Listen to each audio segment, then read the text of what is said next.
بسم اللہ الرحمن الرحیم۔ السلام علیکم۔ حضور نبی کریم صلی اللہ علیہ وآلہ وسلم کی سخاوت کے بعض نظارے ایسے بھی تھے کہ کسی سے اس کی چیز خرید کر اسی کو یا اس کے گھرانے کے کسی دوسرے فرد کو عطا فرما دیتے، جیسا کہ غزوہ ذات الرقاع سے واپسی کا سفر جاری تھا۔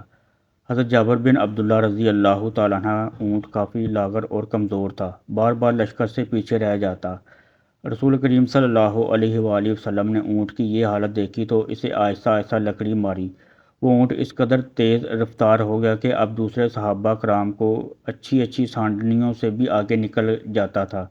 حضرت جابر رضی اللہ تعالیٰ عنہ اونٹ کی رفتار کم کرتے ہوئے حضور اکرم صلی اللہ علیہ وآلہ وسلم کے برابر میں حاضر ہوئے اور حضور صلی اللہ علیہ وآلہ وسلم سے باتیں کرتے کرتے چلنے لگے۔ نبی کریم صلی اللہ علیہ وآلہ وسلم نے ان سے ان کے گھریلو حالات دریافت فرمانے لگے تو حضرت جابر رضی اللہ تعالیٰ عنہ نے بتایا کہ میں نے ایک بیوہ عورت سے شادی کی ہے۔ آپ صلی اللہ علیہ وآلہ وسلم نے فرمایا، تم نے کنواری لڑکی سے شادی کیوں نہ کی تاکہ تم دونوں ایک دوسرے سے خوب دل لگی کرتے؟ انہوں نے عرض کی، یا رسول اللہ صلی اللہ علیہ وآلہ وسلم، میری 9 بہنیں ہیں، میں نے مناسب سمجھا کہ کسی تجربہ کار عورت سے شادی کروں جو ان کو سنبھال سکے اور ان کی کنگھی پٹی اور نگہداشت کرے۔ ناظرین، واضح رہے کہ حضرت جابر رضی اللہ تعالیٰ عنہ کے والدین فوت ہو چکے تھے۔ آپ صلی اللہ علیہ وآلہ وسلم نے ان کی اس رائے کی تعریف کی اور فرمایا کہ جب مدینہ پہنچو تو سمجھداری سے کام لینا۔ نبی رحمت صلی اللہ علیہ وآلہ وسلم نے فرمایا، اے جابر، تم یہ اونٹ مجھے بیچتے ہو؟ حضرت جابر رضی اللہ تعالیٰ عنہ نے بلا معاوضہ تحفتاً پیش کرنا چاہا، لیکن نبی کریم صلی اللہ علیہ وآلہ وسلم نے قیمتاً خریدا اور ایک اوقیہ سونا قیمت ٹھہری۔ مدینہ منورہ پہنچنے کے بعد اگلے دن حضرت جابر رضی اللہ تعالیٰ عنہ اونٹ رسول کریم صلی اللہ علیہ وآلہ وسلم کی بارگاہ میں پیش کرنے کے لیے لائے اور مسجد نبوی شریف کے باہر باندھ دیا۔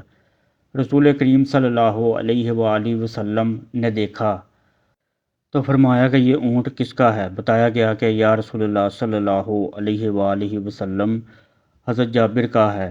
رسول کریم صلی اللہ علیہ وآلہ وسلم نے آپ کو بلایا اور فرمایا، اے میرے بھائی کے بیٹے، اونٹ کو لے جاؤ، یہ تیرا ہی ہے۔ اور پھر حضرت بلال رضی اللہ تعالیٰ عنہ سے فرمایا، جابر کو لے جا کر اسے ایک اوقیہ دے دو۔ حضرت بلال رضی اللہ تعالیٰ عنہ نے انہیں اونٹ کی قیمت میں ایک اوقیہ سونا اور کچھ زیادہ مال دے دیا۔ حضرت جابر رضی اللہ تعالیٰ عنہ فرماتے ہیں کہ اللہ کی قسم، جب تک وہ مال میرا پاس رہا میرا مال بڑھتا ہی رہا۔ سیرت ابن ہشام، صفحہ 384۔ اسی طرح ایک موقع پر امیر المومنین حضرت عمر فاروق رضی اللہ تعالیٰ عنہ سے ایک اونٹ خریدا اور انہیں کے لخت جگر حضرت عبداللہ بن عمر رضی اللہ تعالیٰ عنہ کو ہبہ فرما دیا۔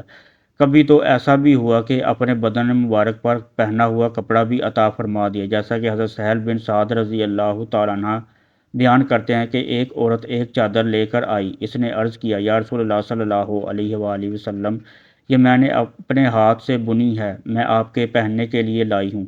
آپ صلی اللہ علیہ وآلہ وسلم کو ضرورت تھی، اس لیے آپ نے وہ چادر لے لی۔ پھر آپ صلی اللہ علیہ وآلہ وسلم ہماری طرف نکلے اور اسی چادر کو بطور تہبند باندھے ہوئے تھے۔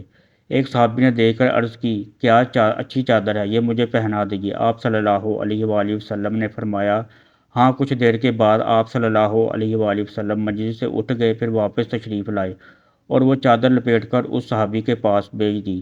صحابہ کرام رضوان اللہ عنہم نے اس سے کہا کہ تم نے اچھا نہیں کیا، حالانکہ تمہیں معلوم ہے کہ آپ صلی اللہ علیہ وآلہ وسلم کسی سائل کا سوال رد نہیں فرماتے۔ وہ صحابی رضی اللہ تعالیٰ عنہ کہنے لگے، اللہ کی قسم، میں نے صرف اس لیے سوال کیا کہ جس دن میں مر جاؤں یہ چادر بطور تبرک میرا کفن بنے۔